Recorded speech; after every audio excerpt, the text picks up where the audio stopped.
ঈদের দিন কি করলি? ঈদ কেমন কাটলো এবার? আমি ঈদের দিন হচ্ছে গিয়ে কোরবানির আয়োজনটা ওইটা খুব এনজয় করি।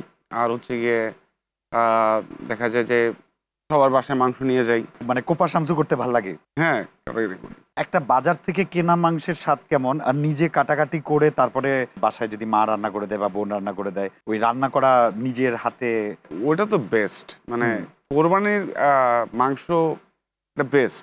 এটার সাথে কোনো কিছু তুলনা হয় না আসলে। এক্স্যাক্টলি। এটা আমরা আমাদের আল্লাহ তাআলার নামে আছে কোরবানি করি। তো এইটার যে ব্যাপারটা এটা পুরোটাই ডিফারেন্ট। এই যে ঈদের ৭টা দিন কি কি করে কাটছে, কেমন কাটছে? অন্যান্য ঈদের মতো কাটছে নাকি ব্যতিক্রম কাটছে?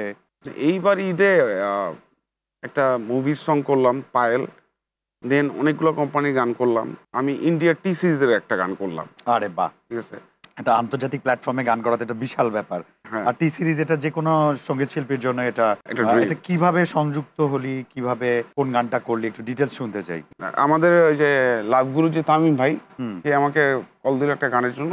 মানে ১ বছর হয়ে গেছে। কলকাতার হীরক দা, তারপর অরিজিৎ সিং এর দাদার অনেকগুলা গান করছে আর কি একজন। সে হঠাৎ করে কল দিয়ে বললো যে তানজিব একটা গান করতে হবে।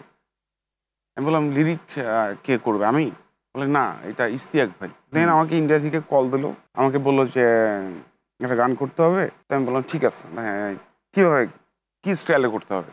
বলে খুব রোমান্টিক, আবার স্যাড, মানে সব মিক্স। আমি বললাম ঠিক আছে।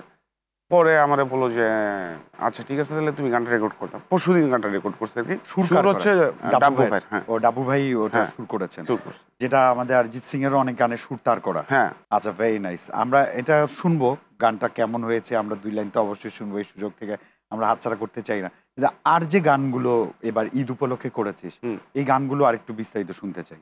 ঈদ উপলক্ষে তো অনেকগুলো গান করা হয়েছে। যেমন যে বললাম পায়েল, ডিজাইনের যে সানায়া চৌধুরী, ওর জন্য একটা গান করা হয়েছে। কনাপুর আমার ডুয়েট, আর পরশিয়ার আমার ডুয়েট, তারপর হচ্ছে গিয়ে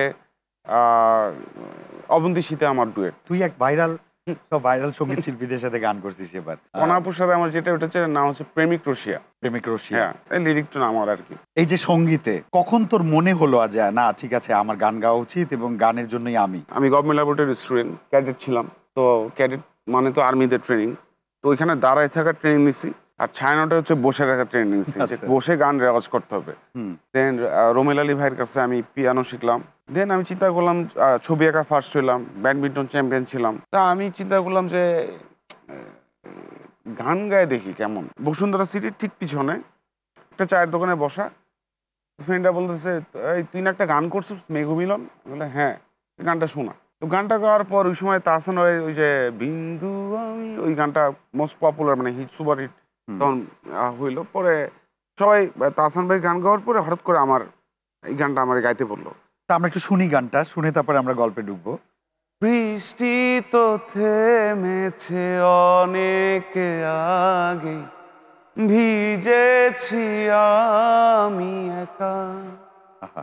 মেঘ মিলনে চেরা করোনা, মন চায় তোমায় আজি রাতে,